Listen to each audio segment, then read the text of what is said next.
Yo, YouTube, what's going on? Another episode of Words with Waters by yours truly, Words by Waters. And yo, today, y'all, I ain't gonna lie. This is a topic that it might have a couple people on edge, man. I hope everybody go crazy and talk mad shit about me in the comments. I'm the type of person that encourage that because I'm just like, hey, get it off the chest. If people didn't hate, people didn't have negative shit to say, I would be very surprised. It would be non-human of us to do that. It wouldn't be human-like, should I say. So, but yes, y'all. Today's top of the dawn topic is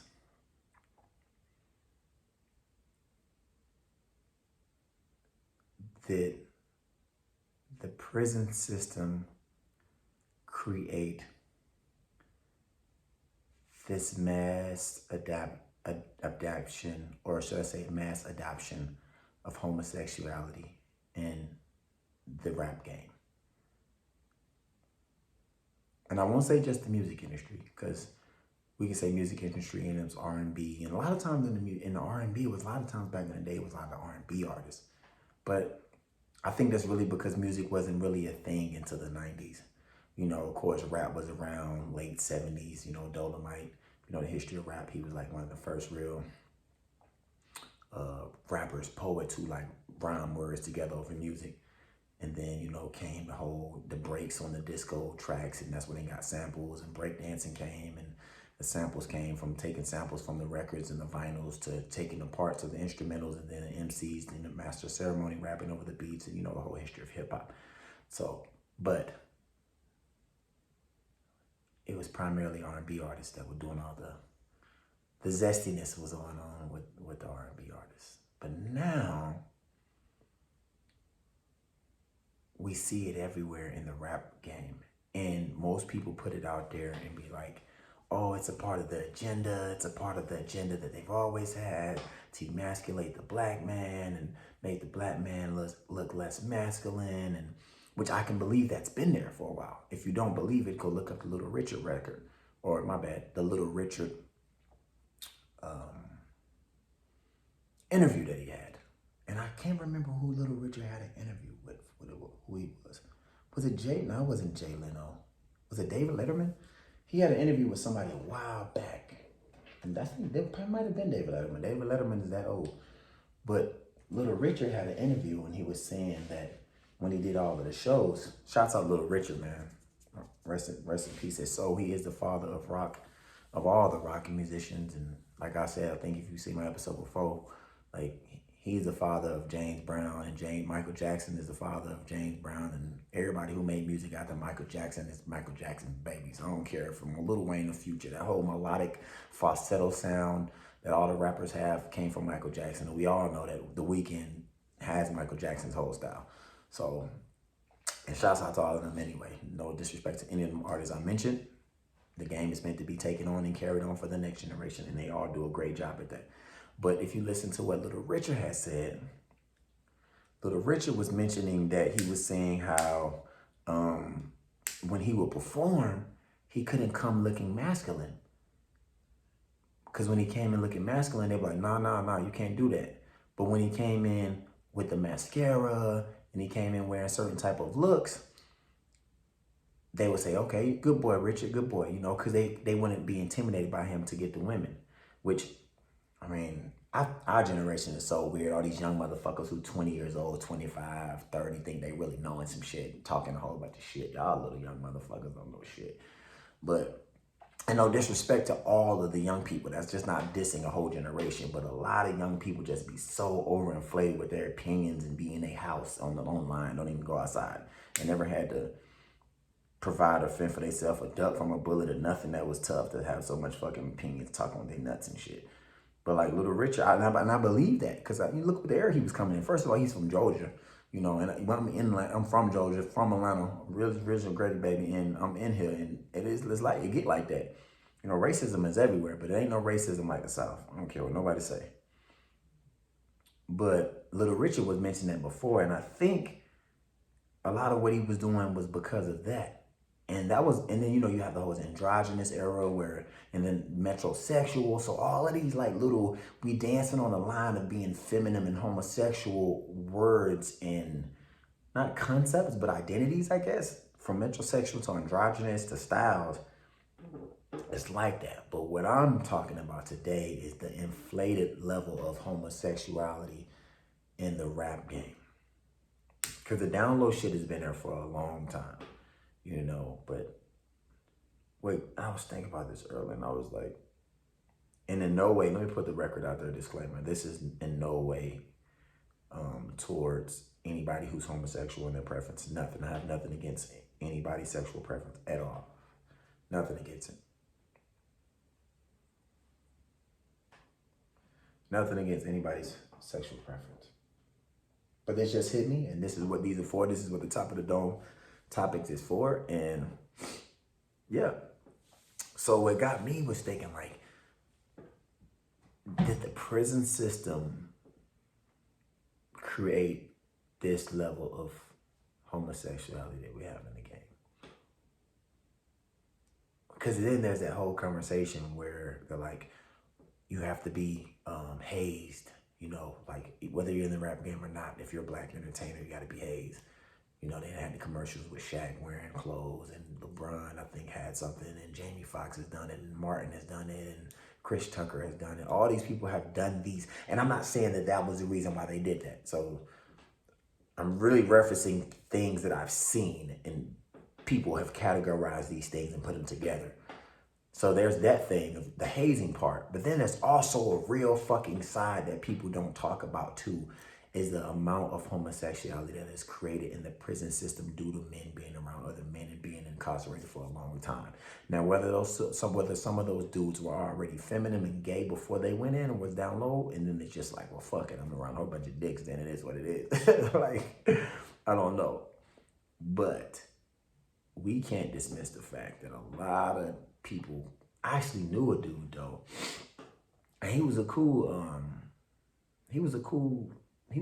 dude, man. Like, and when I say cool dude, I mean he was a homosexual dude who would not try to throw himself at you type of homosexual if he knew that you was a heterosexual male. That's what I mean cool. Not to say all homosexual people aren't cool. I was saying he was cool as in he wasn't pushy. He wasn't like, you know, some dudes would be like trying to throw themselves at you and stuff. But he was a cool homosexual dude, and he actually talked to me. He was like, and I believe him too, because he was a real street nigga. Like, if you any type of street nigga, from the most street nigga to the most average or whatever, if you have any street orientation in you, or you're any type of street nigga, you know and know how to recognize, like they say, real recognize real. And me being who I am and the things that I've done in my life, I know how to recognize certain people and street niggas. And he was a street nigga, and he came up to me one day. He had told me, he was like, and I believe him, I swear.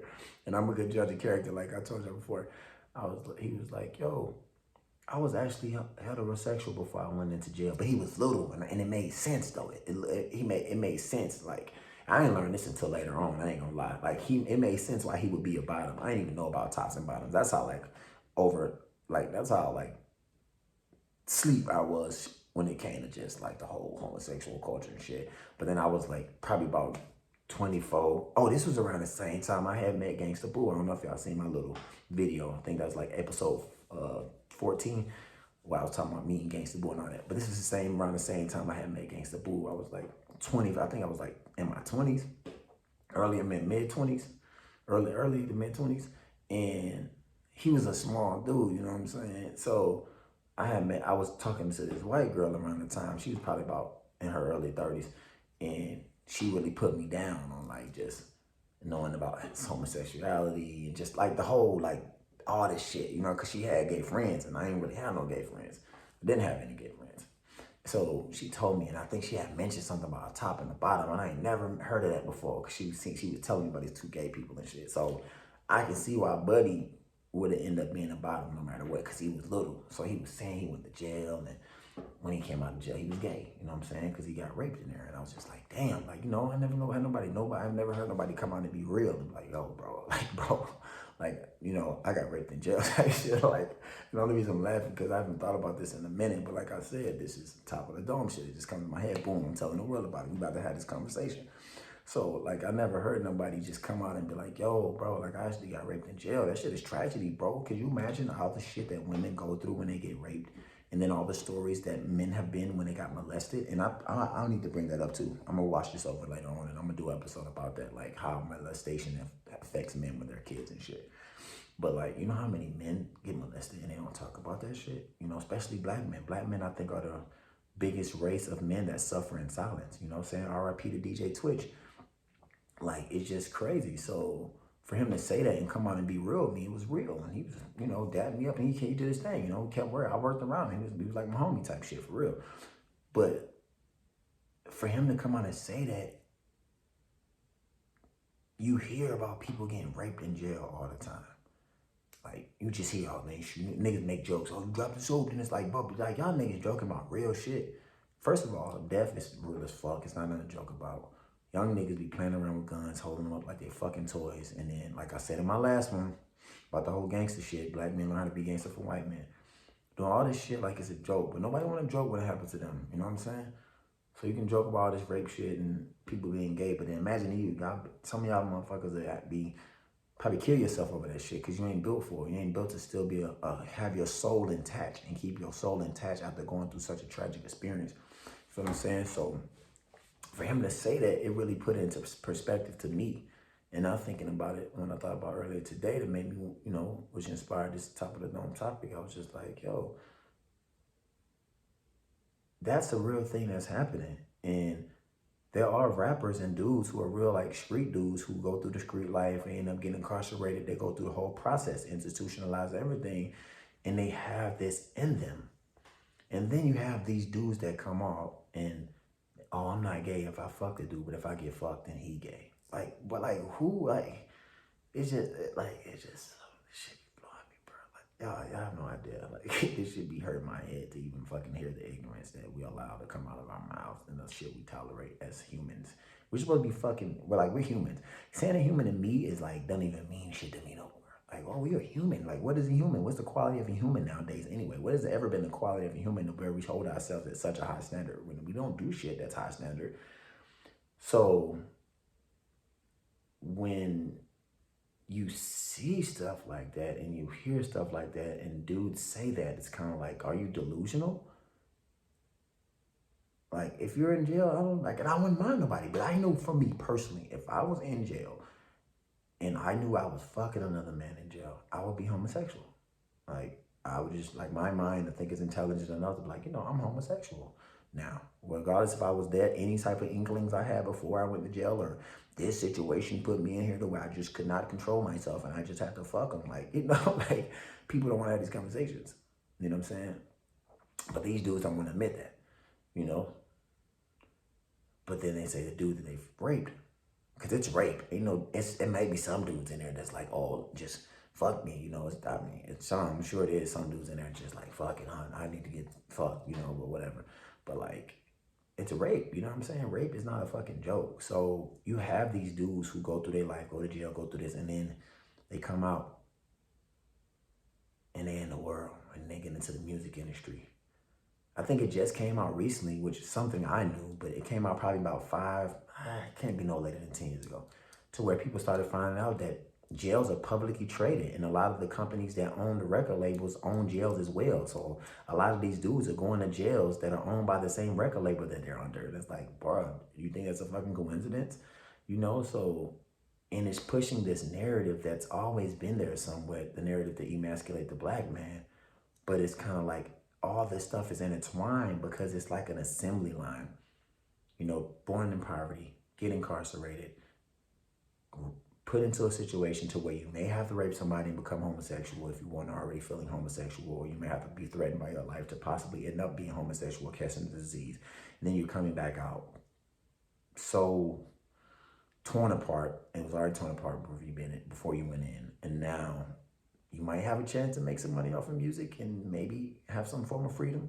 And then the music industry is so fucked up, there's no freedom there. So it's making me think, like, these jails and this prison system has become like a manufacturing plant for homosexualities for black men who weren't born that way, so didn't really have a choice, you know, to a certain extent. So it's like, if you were born gay, you were born gay. It's like, what can you do? Like if my kids were born gay and they were gay, they came out. There's nothing I can do. That's just how they were born. I would still love them, but it's different when the choice is made because you know one jail, you're gonna go to jail at least there, and then you gotta realize too, like y'all, this ain't the fucking 70s, y'all. Like I said that on my Instagram. Once again, yo, go follow me on IG, WORDSY. My bad, excuse me, WORDSBY, WATERS. Jeez, can't even spell my own thing. That is not good on my part, y'all.